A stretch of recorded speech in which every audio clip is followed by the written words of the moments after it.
and Scrutiny Committee. It says Block 1, Floor 2, but actually you can see we're back in the chamber with all this new high-tech stuff, which is really great. Glad to be back. Glad to be sitting back up on the top table as well. Anyway, before we start, I'd like to extend my welcome to Councillor Carr, Councillor Dale and Councillor Lang. Welcome to the committee. I hope you enjoy your time with us. I think most of us have a good time here and ask searching questions and come away with something. So let's just hope that continues. Things might go a little awry, but if you want to speak, you're going to need to press your right hand button and your little light comes on. But wait until I call your name before you start. Okay? So the first item on the agenda is membership in terms of reference, which we all know, and I've welcomed the new people. The second item on the agenda is apologies for absence. Nicola? Chair, we have apologies for absence from Councillor Carty. Yeah, excellent. You do. I remember that. Minutes of the previous meeting. Are you happy that I sign them as a true record? Those of... Yep. Brian? Chair, just as a point of clarity, on the minutes itself on 59, which is page 2, the development of Portland Burn, just wondering if the parish and the town council, the parish and town councils have been contacted. That was all as an update of information. Thank you. I think the answer to that's probably no. But you'll ask searching questions like that in a very short time, I'm sure. So, that's fine. So disclosure of members' interest, and then if you any to declare other than those that haven't. No, that's fine. Sean, do you want to talk about the forward plan? Yep, the forward plans I circulated, you'll see there's one item that's new to the forward plan, and that's the Northumberland Waste Management Strategy, which is going to be considered by Cabinet on the 7th of June. It's just a case of whether you want to bring this as post-scrutiny, and if so, when. I take it our desire is to see that. Yeah, it's a Rob's here. It's a consultation scheme, pilot scheme for 10 months, is it? Yeah. So next time we're here, if we can have it, can we? Yeah, are you happy to? Yeah. To the next, we are. Yeah, I see everybody nodding. Excellent. Right. So the next thing is the Portland Burn thing. Portland Burn thing, is it not? Yes. So we have a remote speaker. We have a presentation, and then there'll be plenty of time for questions. Is that right? Yes.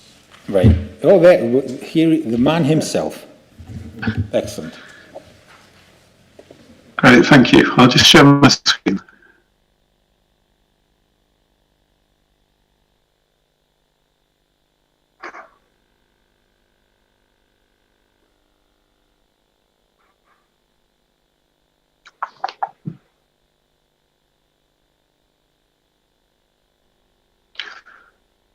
Okay, so hopefully you're seeing a presentation now. I apologise, I'm not with you in person, but I need to keep the germs to myself, so you're probably pleased I'm not there either, actually. So the Portland Burn Net Gain site, I'd like to start by just giving a bit of background to this before we actually move on to the paper that went to Cabinet. So when Bridgevolt first expressed an interest in potentially coming to Northumberland, and the coal stocking yard at Camas was identified as really the only potential location for them, we had a number of challenges. So on the one hand, the site itself had developed a surprisingly wide range of important ecological features over the 20 years or so that it hadn't been used. Some really varied plant communities with scarce species and important bird communities as well. So we had that. We had British Volt itself as potentially the largest inward investment into Northumberland in its history. And to secure it, we needed to work at speed to secure a planning consent by July 2021, which was the time that Britishvolt needed a consent to make their finances stack up. But also we needed to ensure that we had a planning process that was really robust and safe from legal challenge. So it was very, very intense period of solving those particular problems. The way we decided to approach the ecological challenges was through something called Biodiversity Net Gain. Now, this is something that's going to become mandatory for most types of planning application in autumn 2023. I think it uses a metric, which is a series of formulae to help us determine how ecologically valuable a site is by assigning a numerical value to the characteristics of the site. So the nature and importance and quality and area of the habitats present on it, essentially. So that enables you to come to a sort of objective view of the ecological value of the site. And then you can do exactly the same for a site where it's possible to develop habitats to replace those that are going to be lost to the development. So again, the metric will assign a numerical value to the habitats proposed to be created. And that's based on how feasible it is to create them, because some habitats are more feasible than others, their importance, their area, and so on. So we decided that was the most robust approach to take to resolving the ecological issues for Britishvolt in a way that was most sort of safe from challenge and could happen at the required speed. So doing that and taking account of some other factors, we were able to come to a view about the sort of features we would need to compensate for the ecological impacts should Britishvolt arrive in Northumberland. And what we needed was a single site of at least 67 hectares, that's 165 acres in old money. It should currently be of low ecological value so that we can affect significant change. So obviously, if you start with something that's already important, you can't uplift that, which is what we needed to do. Because of the nature of the Camas site, we knew it needed to be suitable for creation of habitats that would be of value to wintering and breeding waders, for the creation of species-rich grasslands, and also where we could create habitats of value to a wide range of invertebrates.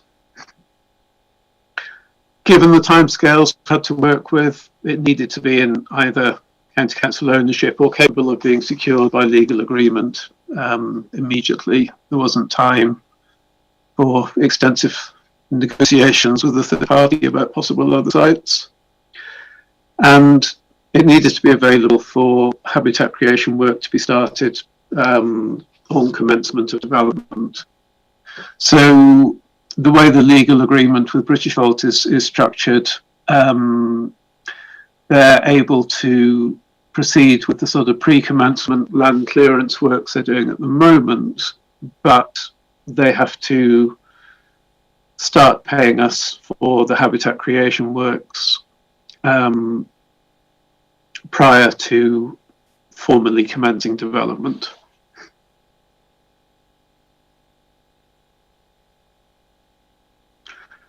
And it very, very quickly became apparent that there was a single site and only one site that could possibly meet all of those requirements at the necessary speed.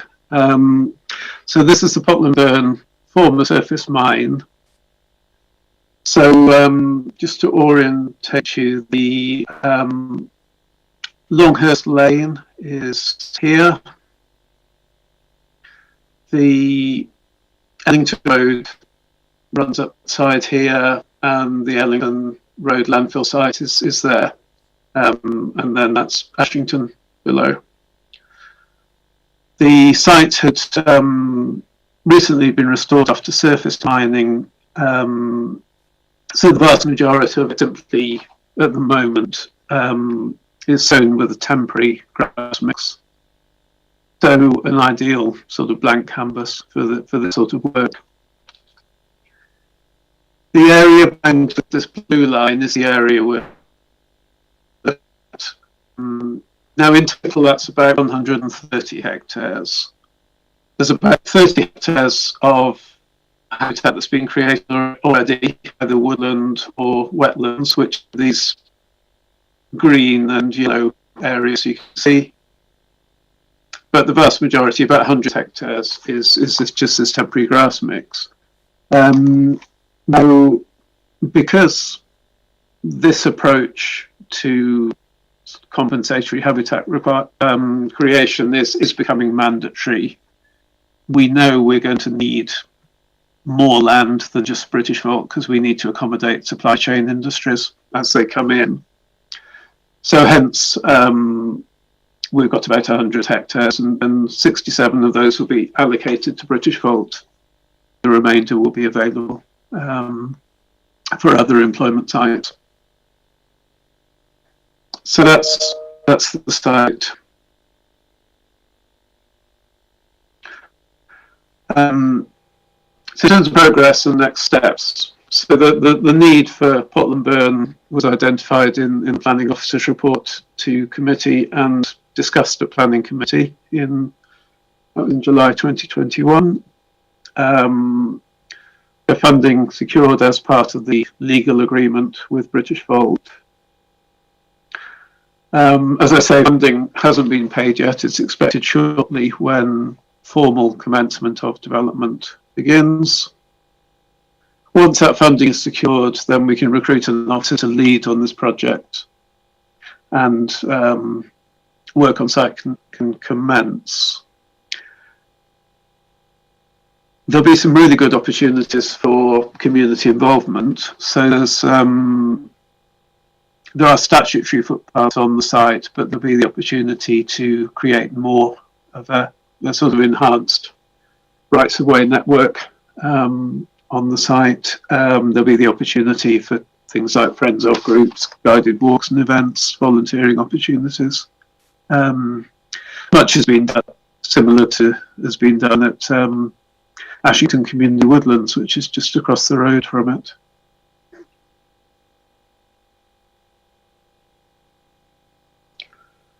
So in terms of the paper that went to Cabinet recently, so the purpose really was simply to set up the financial framework that's required when you set up a project such as this. But we also took the opportunity to set out the fact that because this sort of approach is becoming mandatory, we do need to be thinking about it for other inward investment sites.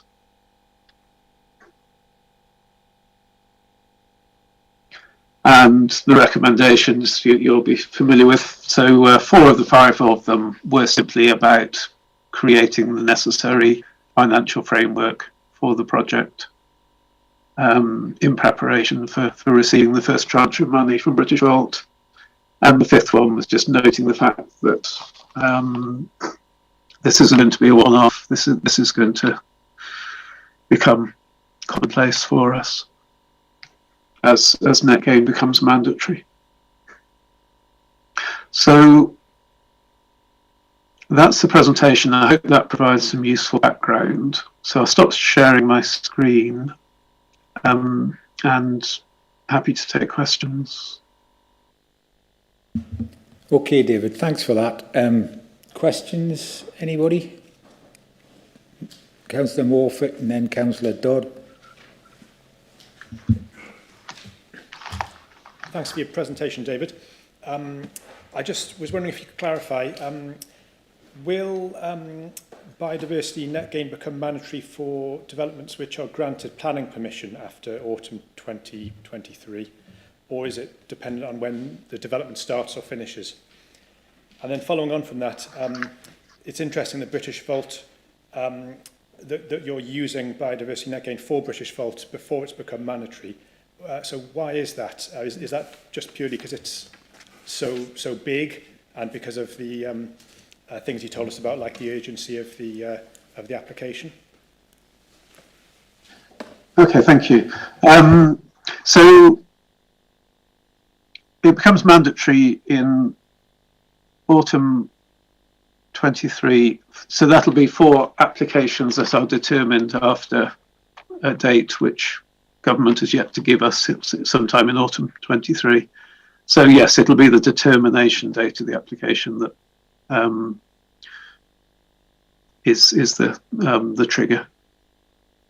In terms of why we used it at British Vault, so increasingly local authorities have been starting to use it ahead of it becoming mandatory, and we felt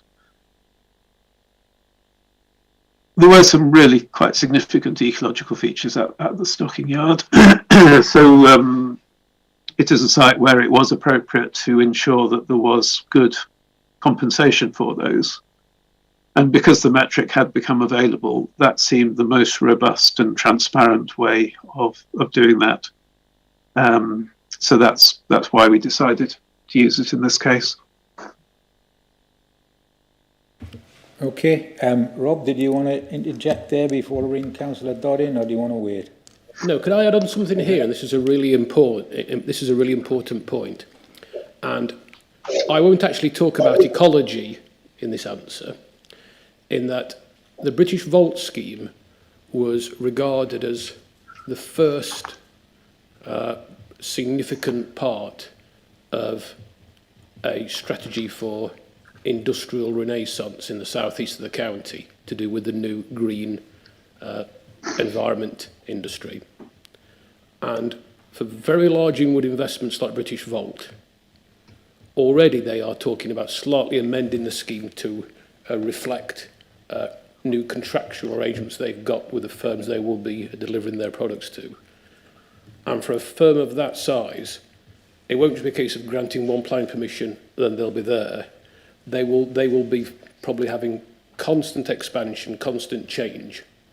And as David said, there'll be other firms moving in as well, hopefully, to complement them in their supply chain.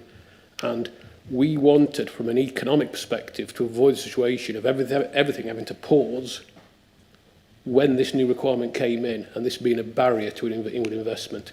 So we looked at this both in terms of the ecological requirements, as David's explained, but also future-proofing our economic strategy for the southeast of the county so that we would have provision already in place for environmental requirements like net gain. And that put us at a distinct and discrete economic advantage compared with other parts of the country, that we are already ahead of this game. So what David has not said actually in his presentation is that since British Vault, we've been approached by authorities up and down the country to advise them on how we did this and how it forms part of an economic strategy. So David's been doing lectures to other authorities in other parts of the country on this. So it's an important part of inward investment strategy as much as it is a part of a ecological strategy. Thanks for that, Councillor Dodd, then Councillor Gallagher. Yeah, 1.6 million is a lot of money in this, I presume is on top of other things. The world has changed somewhat, this year. You know, as a farmer, we see the cost of, or the price of wheat has doubled, which will have an effect on someone, somewhere. Food security is going to be a thing that may rear its head. In fact, probably is on the way up now. As a farmer, things like fertilizer have gone quadrupled. You know, it was £250 a tonne, now it's nearly £1,000 a tonne. So there is costs and all sorts involved here. And as a farmer I'm still cutting up trees from Storm Arwen, and I've still got an awful long way to go. And it's amazing on the bits of woodlands that I'm involved with, how natural regrowth, etc., takes place. What would happen to this site if we just abandoned it at no cost? What percentage would of the biodiversity that we are seeking here would come in? Because, as I say, we are probably heading for a bit of a rough time in lots of different ways. And 1.6 million on top of the 450, you know, you start to talk about big numbers. And I just wonder what doing nothing would look like. And that's the question I ask. I'll answer that question. I don't know, should David not have a bash at that? I'll let David answer it first, and I'll give you a strategic answer to that. Okay. What, you'll give the correct answer after David's spoken, is that right? No, a strategic answer rather than an ecological answer. Yeah, that's a really fascinating question. So what would happen? The soils there have been obviously in store for a long time during the course of the surface mining. So prior to that were largely arable. So there isn't a good seed source within the soils themselves. Over time, yes, I'm sure it would develop ecological value. I think that time would be delayed quite significantly by its history, first of arable and then of surface mining. What we get for the British Vault money is the chance to accelerate that, if you like. We've lost ecologically. We've lost something with the start of works at coal stocking yard. So we don't want too much of a time delay before we are able to ensure that there are good ecological features at Potland Burn, but also the sort of work we'll be able to do, as well as having biodiversity benefits, will have benefits in terms of our climate change agenda, because we'll be doing a lot of things like pond creation, which are really, really good at sequestering carbon. In terms of food security, part of the management will be low intensity, sort of extensive grazing. So there are opportunities for actually for meat production without having to have a huge area of arable land supporting, you know, the growing of concentrates, because it's extensively grazed rather than intensively. So we've got a really interesting opportunity to do the habitat creation that we need, and for there to be some food production, for there to be some carbon sequestration. We've talked about the sort of enhanced rights of way, and I think during COVID we all appreciated how important the natural environment is to people's well-being. So I think the outcomes we get by investing some money in the site are much likely to be much better than those that could be achieved through abandonment, and there'll be a broader range of benefits. Okay. In terms of the sum of money, sorry, I should just touch on that. When government published the Environment Bill, which set out how net gain was going to be made mandatory, they published an impact assessment alongside that, which provided estimates of the costing of habitat creation and management, because as well as the creation, we're committed to managing it for at least 30 years. So these figures were derived from the DEFRA impact assessment. That's where they came from. Okay, Richard, are you all right with that? Just get Rob's view. Yeah, yeah.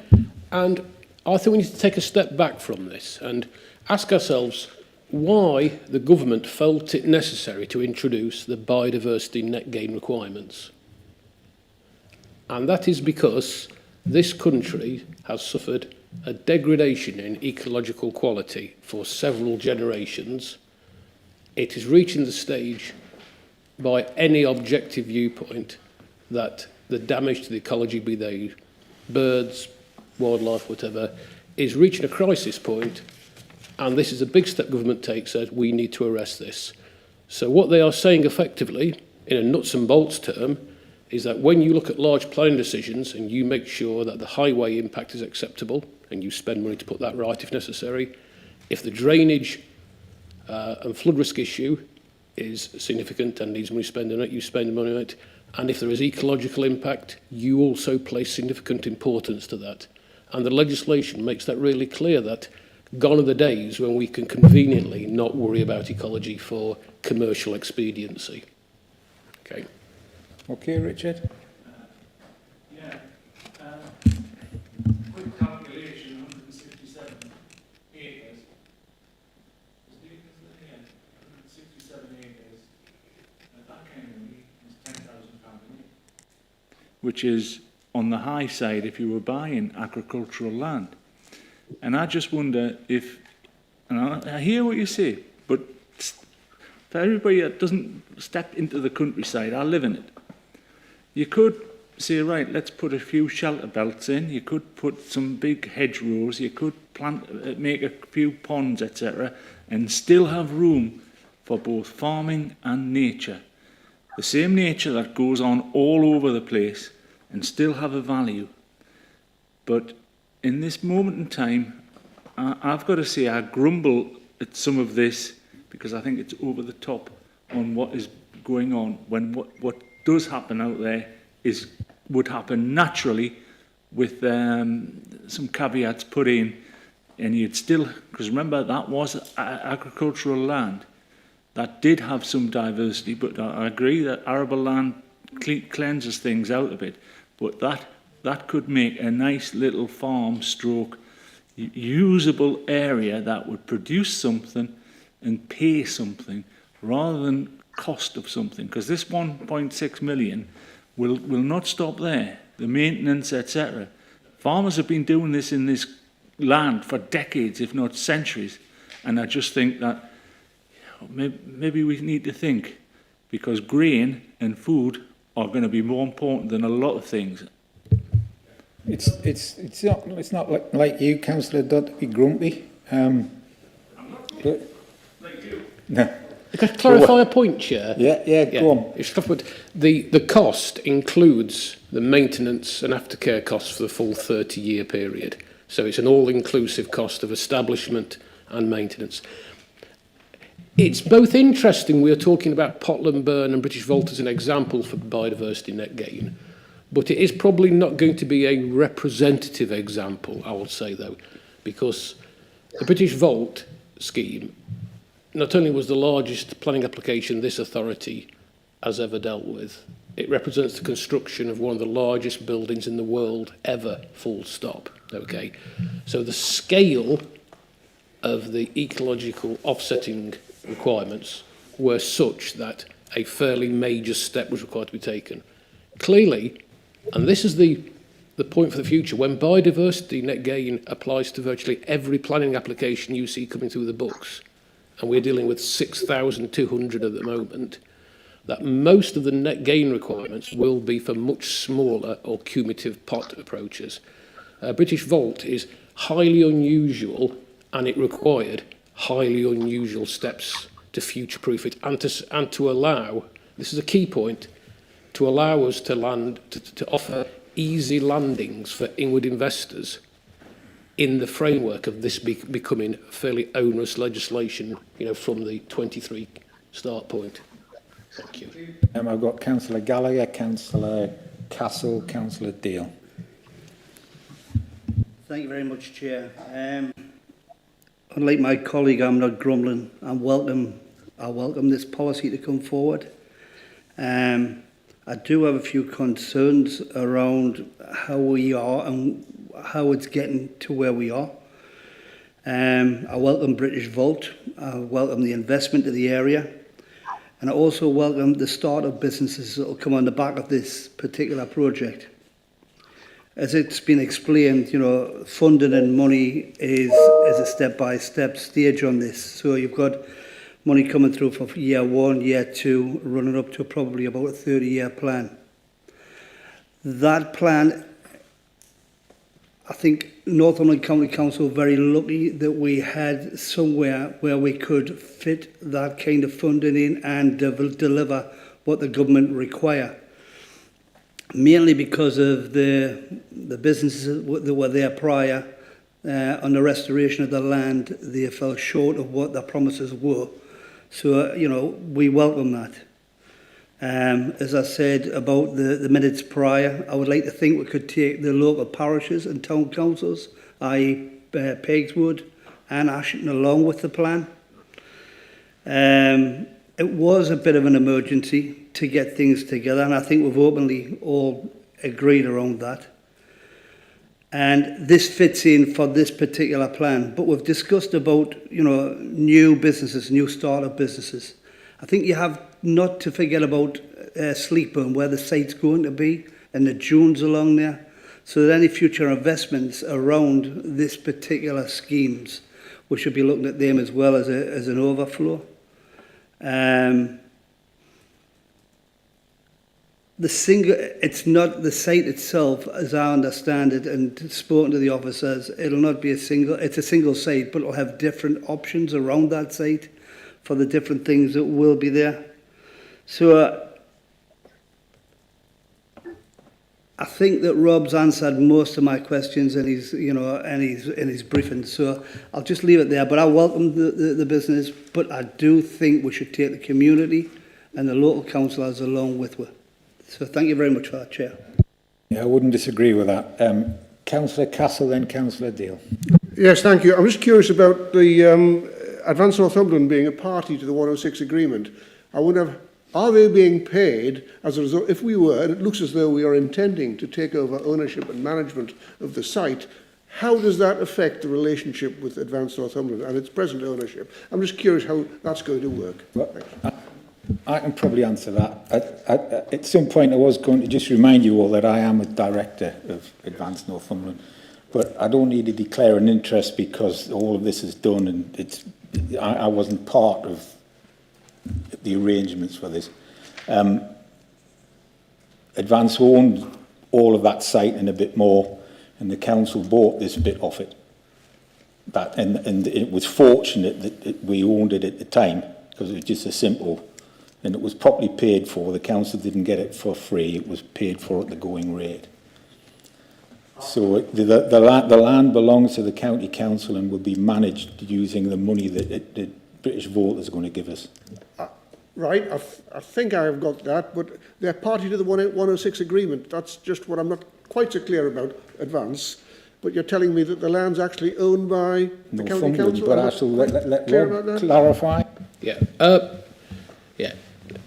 As the member mentioned a few moments ago, this was, I'm not saying a rush job, this was a project which was tackled with urgency to get British Volt here because they were looking at other potential sites in the rest of the country. Okay. At the time we set up the planning decision, on the day we made the planning decision, the site was owned by Advance. Okay. So there is a Section 106 agreement with them as co-signatories which basically says they agree to this or any subsequent owner being allowed to implement this scheme on it. Since then, valuation exercises have taken place and the structure Advance is being looked at the moment as part of the review, as you'll be aware of, and so there'll be a final decision on the precise date when actually it legally transfers either to the council or to another vehicle. But that decision has not been actually finalised yet, but the valuation works, as the Chair mentioned, about the fair and proper price for transfer have been agreed on this now. Okay. Okay, Councillor Dale. Thank you. Can I just go back to page 19, just to, obviously, I didn't know anything about the planning permission, I didn't attend it either, but the original planning permission committed Bridgeport to the contribution of 1,688,400 now, to the Council for Habitat Creation at Portland Burn. So actually, it is a 106 agreement that's funding this. Can I just ask you, before you actually decided to go ahead with choosing Portland Burn, did you look or assess any other sites? And maybe, I'm just going to say before that, because it could be possible that actually this was an easier, cheaper and a site that could be activated quite quickly. So there's all kinds of assessments you could have done. Yeah, and that is also a good question. I'll bring David in here, though. Yeah. So the parameters that we needed to look at were things like the area, so it needed to be at least 67 hectares. It needed to be of low ecological value so that we could affect a significant change to it. But perhaps the key thing was simply the speed that we needed to work at to secure British Volt. So theoretically, we could have approached other landowners in the area to start to talk to them about whether they might be interested in either selling or coming to some form of legal agreement with us. But those sort of negotiations clearly take time, and time wasn't on our side. So I think we were incredibly fortunate, actually, that Woodland Burn was available, because we could have run into real difficulties if not. To secure that area of land from a third party within that timescale would have been a formidable challenge. So, in Chair, can I just add that during the work on British Volt, a couple of other options were looked at with some of the large institutional landowners in the area, but there was a series of technical problems in terms of whether or not they would deliver the goods or not ecologically, and their availability. Because the point that we've mentioned so far is that this needs to be secured for 30 years to qualify as formal net gain under the Act. Mm-hmm. And many landowners are, obviously wary of tying their hands on a site if they are still going through a process of seeing the increased need for employment land in the southeast of the county, and many of them wanted to keep their options open, I think it's fair to say. Thank you. Okay, Anne, did you want to come back? You're done. Can I just say thank you for that? You need to put your microphone on, though. I'm sorry, I keep on quite got this. Just to say thank you for that, because I think the big thing is obviously when we're scrutinising these type of it's development land, etc., that we actually take in hand exactly the risk that we had to manage while we were actually accepting and going ahead with this planning application, and all the agreements. Now, if, for instance, we were to require more habitat creation areas, will that, I don't know if that will be developed within a further 106? I'll answer that question strategically, then I'll let David come in some practicalities of it. I think there are two answers to that question, in that we've looked at the first few large inward investment sites in the southeast of the county. And to go back to the issue of us trying to help with smooth landing for inward investors, there is space on Portland Burn to allow for the next couple of major investors. Okay. But remember, though, that net gain applies to all development in the county virtually, and we will need opportunities throughout the length of the counties of different scales, and that can be both tied into work that we're calling the local nature recovery strategy, which looks at places in the county that would benefit from enhanced ecological value. And we can also look at this from a community-based perspective in the future, locally up in terms of small opportunity sites. You are right, though, there was an element, and the best way of describing this is de-risking the process of us attracting British Volt to this county. And this is one of those areas of work that went on behind the scenes to try and resolve the technical issues with British Volt, which meant there was so much work needed to be done. for a scheme of that size. Thank you. Thank you. Councillor Morfitt and then Councillor Dodd. Thank you, Chair.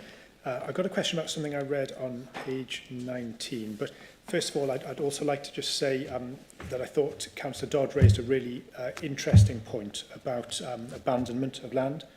And I wanted to say that I agree very much with Rob Murphy in that there's a serious biodiversity crisis, and I very much support the biodiversity net gain principle.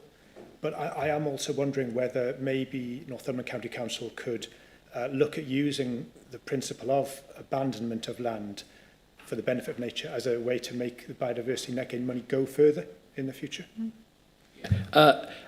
And as part of the local nature recovery work that we've been doing with DEFRA, which we were a national pilot on of that as well, which David worked on, there are different vehicles for delivering ecology, and Councillor Dodd is right that abandonment, or a term which isn't particularly popular with landowners called rewilding, is an opportunity.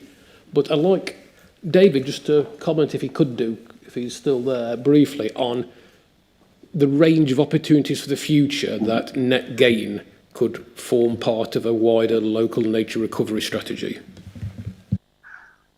Okay, if I could maybe first just pick up this point about abandonment, because perhaps counterintuitively, abandonment often leads to really disappointing results ecologically of domination by surprisingly small range of species, initially of coarser grasses and then of woody vegetation in due course. And the reason for that is within a more natural environment, there's a lot of factors that operate that cause a bit of chaos and disturbance. So things like beavers, things like aurochs, the original wild cattle, and wild horses and wild boar and so on. So that's why natural systems don't have that appearance of sort of uniform abandonment. They're actually very varied. So there'll be woodland, there'll be scrub, there'll be wetlands, there'll be grasslands, and it's because of those sort of forces of disturbance and chaos that bring so much variety to the system. Now, over the years, people have got rid of those. They're sort of big herbivores have been lost. Obviously things like beaver have been lost. And that means that abandonment does result in often rather poor outcomes. However, extensive management, so extensive grazing by cattle, things like that can inject that bit of diversity into the system, but also can be beneficial in terms of combining nature conservation with some food production as well. So I'm wary of the term rewilding as well, because it means such different things to such different people. But working with natural processes over large areas of land is definitely not the same as abandonment. And it's perhaps fortuitous that things like extensive grazing with cattle can help replicate natural processes and broaden the agenda in terms of some food production as well. And I can't remember what the next question was, sorry. Don't worry about it. I'm sure it'll get caught up somewhere. Okay, Councillor Dodd, we're all running out of steam. Yeah, so. I'll be very brief, as I know it's the second time I spoke. Is this the same bit of land that we went over a good few years ago, and I'm sure it cost the council a lot of money to put in a solar farm? Or is that somewhere different? Because somewhere different. Because, I did go on about, you could do a lot of diversity and still get something out of the land, which could include something like solar and still be very green and, everything gets a slice of the cake. Sorry, Richard, I think this is about biodiversity, it's not about... Yeah, but I'm asking is if we spent a lot of money, a good few years ago, trying to get a solar farm going around there, and I'm not sure if this is the same site. Gordon? I don't think it is, but Rob, we seem to be wandering off the point somewhat now. Wait, so actually, if you can just be 2 minutes, will be good. Again, it's a good question because actually, lots of the thinking on this. I always like to say it's a good question because it is a good question. In that, part of the ideology of looking at what I would call islands of biodiversity, because the way that natural systems work is if you have it all in one place, you get a benefit. But if you can connect blocks of biodiversity, you get corridors forming and you get different species attracted. And part of the ideology of that could well be blocks. In my strategic approach to this will be to have blocks of where you have biodiversity, you have walking and cycling routes, and maybe as well solar farms mixed in there appropriately. So you're not choosing the land just for one purpose. To answer your question quickly, solar farms are taking off again now because the price per kilowatt is dropping so much for capacity. We've got 2 applications near this site for solar farms. The problem has always been up until this point is in terms of grid connectivity, and that's been one of the real barriers of large-scale solar capacity. Okay. Okay, right. Go on, Councillor Morford. One last bite of the cherry, and then we shall move on. Thank you, Chair. David, you hadn't forgotten my second question. It's just that I hadn't asked it. So it was just a sort of a technical question, really. At the bottom of page 19, paragraph 6, it says, any associated redundancy costs will be met from contributions received to date. Just wondering if you could explain what that means. Is it referring to the possibility that the site officer is going to be made redundant? And is that suggesting that the site officer won't have a position that's guaranteed for at least 30 years? Okay, thank you. Yeah, this is just technical requirement really from our finance colleagues. Whenever we set up a project which has its own sort of ring-fenced funding and employs staff, finance will always ask us if for some reason unexpectedly that member of staff had to be made redundant, would redundancy costs be met from within the project? And if not, which budget would they be met from?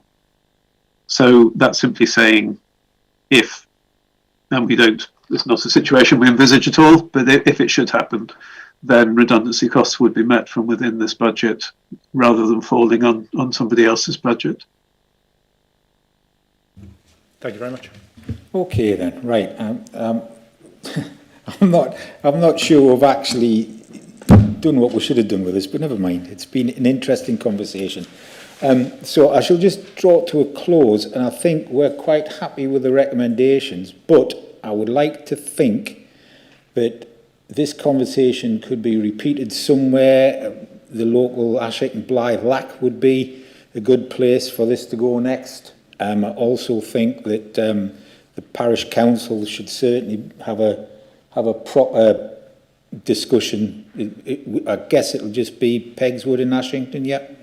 So can we organise that, get that in the system somewhere, and make certain that that happens, because this is important. I mean, it's a lot of land, and it's gonna create a natural buffer between Ashington and the open countryside for 30 odd years. So, you know, everybody needs to be bought into it, and everybody needs to want it to succeed. So are we all right with all of that? Yeah, Councillor Dale? Yeah, can I just add one thing? I think the big thing I find of all of this is that actually the County Council has done an assessment of all other opportunities, and I think that maybe we should welcome that, because I think maybe part of the recommendation and to, you know, the council actually has managed the risk and actually looked at other sites, and this was the best and most available site. I'm not certain that's something for scrutiny, Councillor Dale. I mean, I'm just asking it to go to the county, to the... Well, the decision's made. This is post scrutiny. Oh, right. But it's something that perhaps we need to be thinking about it. But now that the council own the land, presumably it will be using it to facilitate other schemes, which will be in the southeast. And hopefully we'll be able to find some land up in the west or the north if there's a big scheme planning application going on up there. We don't want it all dumped on Potland Burn, I don't think. Okay, so if we're all happy with that, I think that if I can find the agenda, Sean will tell me where it is. The next thing on the agenda is the work programme. Thanks, Sean. And Sean will talk us through this. Is that all right? Yeah. Yep. So the next two meetings, the 29th of June and 31st of August, the items, they've been set. I've spoken to the report authors and they're all on course to be delivered as listed in the work programme. In addition to the report we talked about earlier, the Northumberland waste management strategy, the food waste pilot, I'll bring to the committee on the 29th of June, following its visit to Cabinet on Tuesday. And also you're going to have a conversation with Janice about the Great Northumberland Forest, and we might have an update on that. Yeah. Well, as you know, I'm exercised about this Great Northumberland Forest, so I'll be having a conversation with Janice Rose, and hopefully she will come to see us at some point about it and talk to us properly.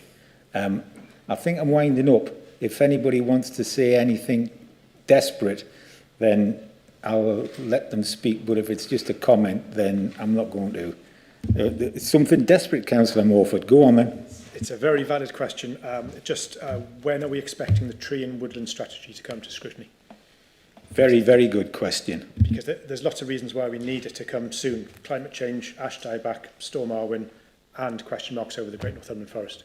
So it's important we see it as soon as possible. No, absolutely. It's due for renewal in 2023, so it's due to come to this committee certainly before the end of the year. It's just a case of programming at the right stage in the consultation process. But yes, it is on the radar.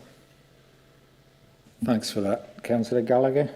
Just very, very quickly, Chair, we've got new members to the Scrutiny Committee, and it would be good to welcome the input on future plans and just say that Derry's always open for projects and subjects to come forward to talk about. Quite right. Anybody can always just ring Sean up and say, I think we need to look at this, or phone me. That's absolutely fine. The more conversations we have, the better it is as far as I'm concerned. Okay, there's no urgent business, so I shall ask the engineer to stop the recording.